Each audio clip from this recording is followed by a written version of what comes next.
Andrew McCart, iFLTV. I'm here with the Leeds warrior himself, Josh Warrington. Josh, before we talk about last weekend, first and foremost, good to see you, friend. How are you? I'm very well, mate. Yeah, very well. Physically, I'm good. Inside there, not so good, but yeah, I'm still smiling, mate. I'm still smiling. Well, that's good to see. Now let's jump to last weekend. Now, when you put your gloves on the canvas, me included, I said it to my friends. I was watching around my friend's house. I said, Josh is retired. That means he's retired. He's put his gloves down. He's ready to walk away from the sport. Almost a week on from that fight. Where's your mindset out right now? Yeah, and at that moment in time, that's how I felt. That's how I felt, raw emotion.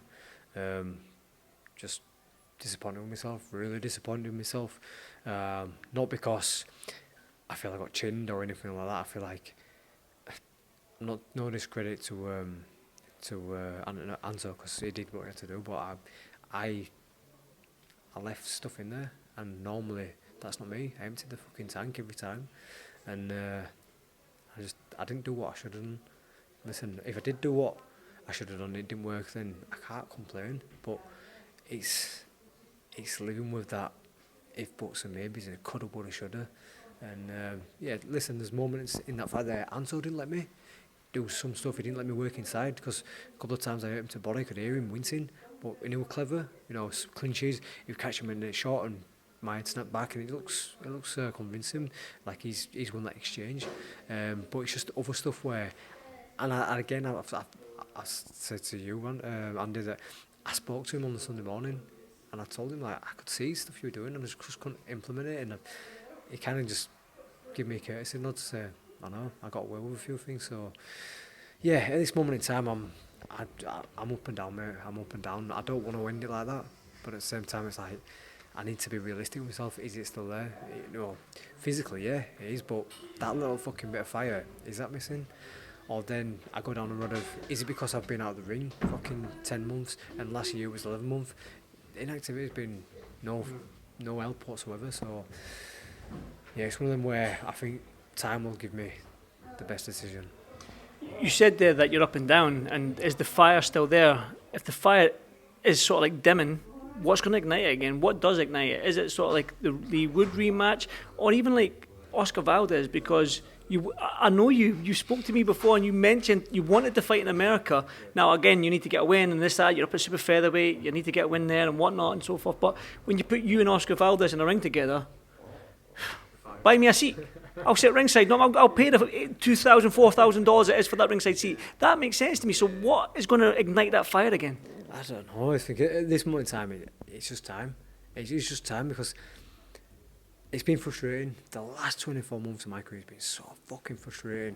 When I'm in gym and I'm promised a date and then it doesn't happen, and then you're ticking over, you're making your family sacrifice. And listen, we get fucking rewarded with it, but time goes by very quickly. The last 2 years, we have to turn around to some little girls and say we can't go away on holiday yet because Daddy's in training, and I'm so close to a fight, and then it fucking falls through. Daddy, we're going to go away yet? My school holidays next week. No, we're not going away yet, babe. When Daddy fights next, when are you going to fight next? And it's like, I know boxing has provided that and created life for me, but it's frustrating. And but like this one, mindset, fucking all right there, Andy, right there throughout. I was so up for it, but again, when it comes to the time when it matters, under the lights, from there. So at this moment in time, I need to see how we go. Maybe it might be a week, maybe a month. I might wake up and think, you know what, fuck it, I'm done. I'm not motivated no more. It might take one of them days where you just wake up and think, I'm going to go for a run. Go for a run and you'll absolutely smash it and think, you know what, I'm fucking back. Or I might do that run and think, no, I might do a calf roach. I might do it get halfway around and think, no, I'm done. I just walk home. So yeah, it's all up and down at this moment in time. This moment right now, though, are you retired? Is that how you're feeling right now? Well, I haven't announced that, whatever. Well, Ari Oladipo said at the press conference, if Josh Warrington if he is retired, can I get a round of applause? That was a nice touch. So you can understand why people are wanting to speak to you, especially guys in the media, because of that little thing you did in the ring with putting the gloves. Fedor Emelianenko did it at the UFC fight. I don't know if you know, he put his gloves in the ring and walked away. Yeah, Liam Harrison did it in the One Championships, and Liam Harrison, I'd seen that a few weeks prior, but Liam lost. he got stopped, and like I say, I mean, I didn't think I won the fight. Going into championship rounds, I thought, I'm behind here. I need to can do something spectacular. I never did. But a lot of people have, watched it and said, you want a million miles away though. This fucking guy banjoed Joe Cordina out there. People say whatever, we want Joe on his way, but I want a million miles away. You know what I mean? And so it's like, Felt good at super featherweight though. Felt good at super featherweight. Fucking brilliant. Honestly, I felt really good. The weight, making the weight, rehydrating after, fueling up for the fight, I felt superb. And like I say, I didn't feel like my depth for that whatsoever. I need to probably watch it back again, but I didn't feel like my depth. So it's one of them. I need to just get right in the right mindset. Am I going to live with? 20 years time, you shouldn't have retired. You should have had one more. Or am I going to be at peace with myself? I'm still waiting to find out. Does Leigh Wood entice you back into that ring? That's a fight that you've always wanted. His career has been stagnated as well, almost similar to you. British fight fans, boxing fans, we want to see it. Yeah. We want to see it again. So does that entice you back? Does that get you to go for that 5 mile run? Does that get you back in the gym on Monday? Again, it's one of the things where, I'd have to see. I mean, listen, it's a fight, isn't it? And Lee's been, credit to him, he posted some mushy stuff, some nice things after my fight. So, like I've said prior to the fight, Andy, that I would love to have taken home that fucking IBO belt. I would have been calling myself a 3-time IBF champion as well, because unofficially or officially, I'd beat the man, but or would have been if I would have beaten the man, but obviously I didn't. But I did say prior to the fight that at this stage of my career, it's not the belts that get me hard on, it's the fights, it's the calibre of opponent I'm stepping in with.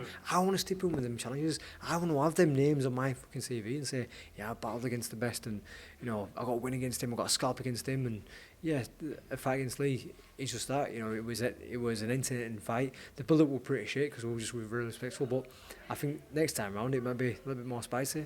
One final one, because I think you probably need to get yourself back in ringside and do what your second job, let's say. Well, I mentioned Oscar Valdez, right? And because that does make, I know that fight was very difficult to make, but that you've been out to America and Oklahoma with Maxie, you've been out to Vegas with Maxie. You said to me 3-4 years ago that you wanted, when you were IBF champion, I think the first time, that you wanted to go to America and defend your belts, whether it be against Shakur Stevenson or whoever was down there at that featherweight division. Is that still a dream of yours? Is that still a dream in the back of your mind to go and fight out in the US? Yeah, I'd like to take that box. Like I said, I wouldn't like to get decide and I'm calling it a day and then live with that. Oh, so close.